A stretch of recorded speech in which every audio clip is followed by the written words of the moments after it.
Harley, for P4, it says vegetarian, eggs okay, no tuna? No tuna. Okay, yeah, no tuna.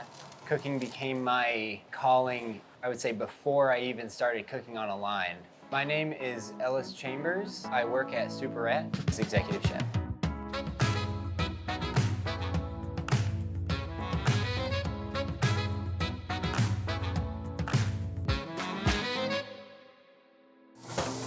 My family draws me to the type of food that I cook. I kind of do it for them, and you know, the cultures that I grew up in, being from the Tennessee mountains and being half Lebanese. I also grew up in a Greek Orthodox church, so all that kind of comes together, you know, into one expression. When I saw these guys running up towards the line, it was an upstairs, downstairs kitchen, and I was washing dishes, and they would just be booking it up the line, and I was like, oh man, I want to be up there. Well, there goes my fryer. It's kind of like a team sport to put these dishes up and together and strive for perfection. You got 3 whipped bettas walking in. I really enjoy that kind of camaraderie. If you pull out the chocolate icing and bring it to room temp, I'll whip it and make that cake. Yeah. In the kitchen, the word perfection kind of invokes the idea of teamwork and striving towards it. I don't believe that we'll ever actually make perfection, and I don't believe that we'll even get close. Service! But as long as we keep a sound idea that we're striving towards it. I don't know where Drake is. Can you come make some cold things? And that we aren't going to hit it, but we need to try our best every day to get it there. I know you don't. You have dishes to wash. That's where the word perfection means in a kitchen. All right, you got 2 whipped bettas, a hummus, and a tzatziki. I feel like kitchens are a very interesting spot because everybody's kind of alone in a kitchen, but we're all working together all the time. Lily's getting driven nuts out there. And I definitely think it affects how you view food. It gives you a different attitude depending on how you're feeling that day. And yeah. A few years ago, I was working in Knoxville with my old executive chef, and he wanted to do a Spanish wine dinner. How are they? And that one really touched everybody that was at the dinner and my boss, because it was like my first thing that was acceptable for him to put on his menu. Okay, I have more chicken and more sirloin if they need it. Yeah. Thank you. I'll use a lot of Tennessee ingredients when I'm cooking Lebanese food, and it makes interesting expressions of, you know, kind of who I am, because those are the 2 backgrounds that I come from. Oh, thank God this is gone. All right. Privately, at home, you know, sometimes I'm like, man, I want to cook a buttermilk pie because it helps me express myself in a way, like maybe I'm feeling sad or something, and I can kind of reconnect with my family in Tennessee. Really, I think about what they would do in the moment. I really just want to invoke emotion. Whatever they want to see in that, I just want to give them the platform to have something that they're going to enjoy, and I mean, their emotion could change that dish.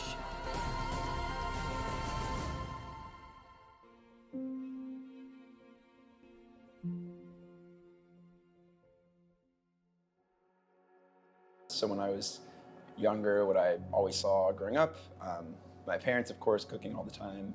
My grandparents, mostly when I was younger, watching them cook. I would stay with my grandparents a lot while my parents were working.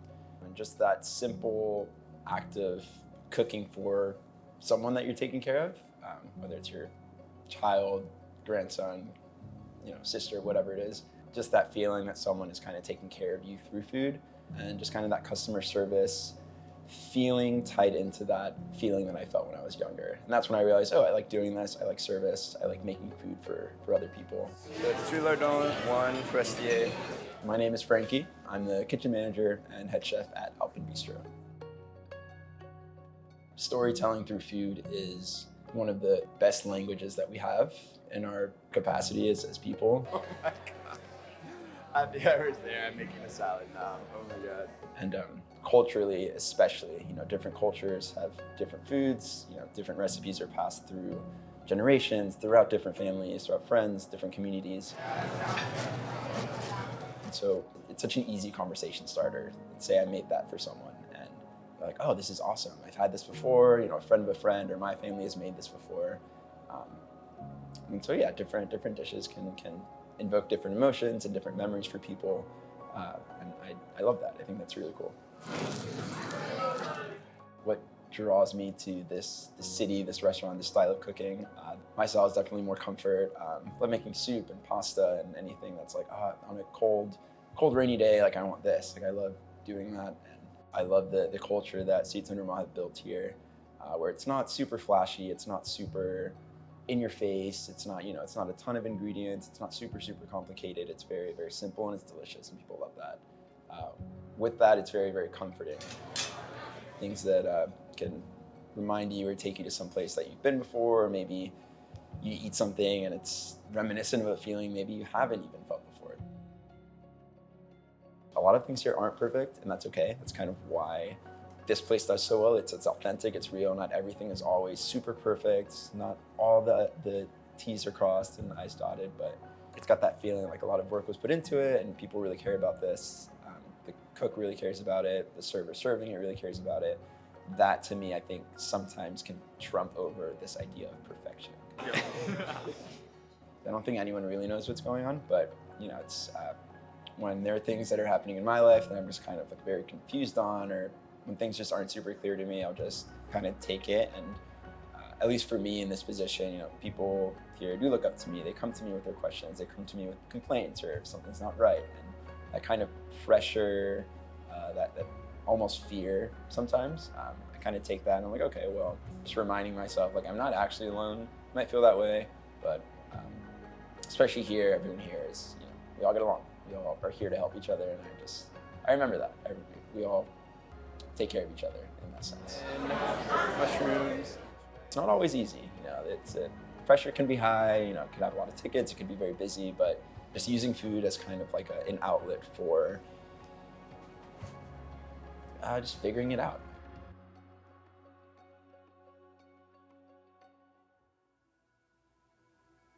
When I go back and think about my arc as a chef, that kind of lifestyle just appealed to me. It's like people come over and you serve, you automatically become a host. So I kind of like that idea of it. I'm Fred Cremo, and I'm a retired chef living here in Gainesville, Florida.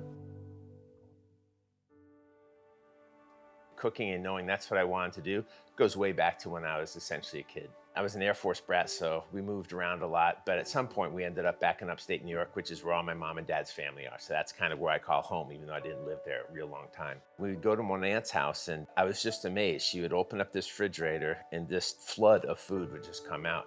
There would be cold cuts and charcuterie and dips, and it's just kind of amazing. It was always there. It was a constant. And now looking back on it with probably through rose-colored glasses is that I had a great passion for it. And I was like, I think that's what I want to do.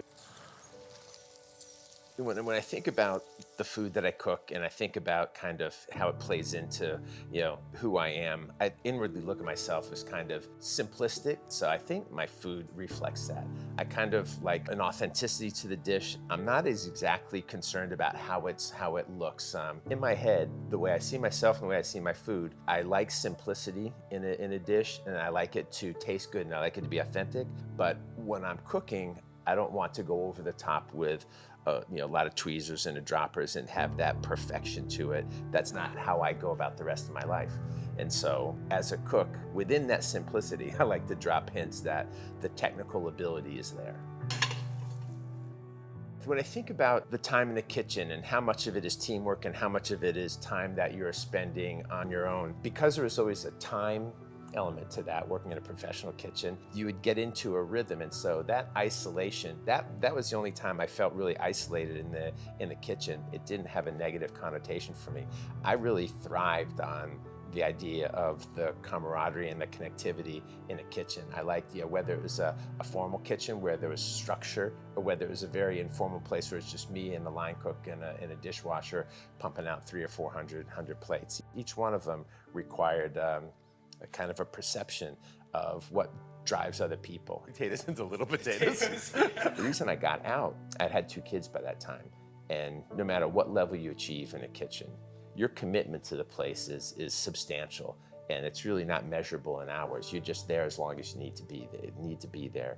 And the value proposition changed for me. But it provided me the opportunity to play and enjoy food and cook on my own terms. I'll squeeze some of these little oranges for a marinade for some pork, use the herbs into a little sauce. I feel like I didn't have any regrets going out of it because I did exactly what I wanted to do. I learned the styles of cuisine that I wanted to learn.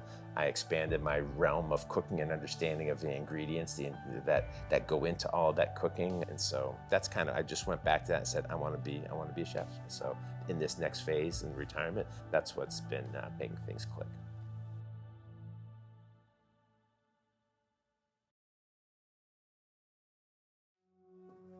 Food in of itself is an art form. It's a way we tell stories and that we share culture. I always tell people that it's my most fluent language. It's the language that I can say the most, but physically speak the least. It's the way that I tell people that I love them, and then I show that I care, and telling people things that I can't say to them physically. My name's Austin Lee, and I'm a cook and former cooking content creator. I think my culinary path is anything but traditional. I grew up in restaurants, my parents owned a restaurant, and I started cooking kind of seriously until college, where I started really to get into it. Social media around that time recently became a really big thing. People were cooking on the internet, and that's when I saw my cooking career kind of really take off. Early on in college, cooking eventually snowballed into like this kind of thing that was bigger than me. I ended up spearheading a culinary club, hosting cooking classes. I got to meet huge cooking creators and personalities, meet cool chefs, and I eventually started doing like cooking content on the internet through like my social media. And so in having all that experience, that's kind of when I went all in on this cooking thing. Boop. I think cooking has this yin-yang-like effect, and what I mean by that is that it finds a way to give back, but also take away. Cooking eventually, because I rushed into it, it started to carry this kind of unsettling emotional weight. I'm kind of a person who doesn't plan things. I'm more of like do it on the fly, do it by feeling kind of guy. And so because I didn't plan that through, it became something that was like ripping me apart. When you take a step back from any creative medium, that period of like, oh my God, I'm burnt out, I need to step back. And then you realize, and that might have been a mistake, but you take some time to reflect and come back to it. It's necessary, and this is a lesson that I'm glad I've learned the way I did when I did, but it's necessary for people to take a step back and kind of step away from something and be like, okay, I'm not in a clear head. I need to come back to this when my mind is clear, and then I can give myself the energy and the effort that I wanted to do initially when I was pursuing this career. And I think that's really important to learn as a creative, especially as a cook. Or cobbler style. Cooking's taught me a lot about myself as a person. I'm not the most mature person in the room at any point. I'm actually probably the most immature person there. When we do that, it's so bad. It's so ugly. And so for me as a cook, it was really important that I separated my personal life from that kitchen experience. So I got to get this really unique and honestly rare opportunity to work as the person, as Austin, not as the cook. And so that opportunity of itself kind of gave me this reset and this ability to work purely on myself and to work professionally as a person, mature as an individual. And it just gave me a new outlook on life, a new outlook on cooking, and kind of reminded me of why I even loved cooking to begin with. Say that again. What? That you found your bowl. Wherever I go now in life, I find myself wanting to tell stories, whether that be through film, food, or some other kind of creative medium. I want to share what I know in a meaningful and impactful way. And that was the purpose that I found. Cooking kind of gave me the first take of what that kind of life was like. It taught me the value of vulnerability and purpose. And now, as a whole, it kind of serves as a reminder for all those lessons.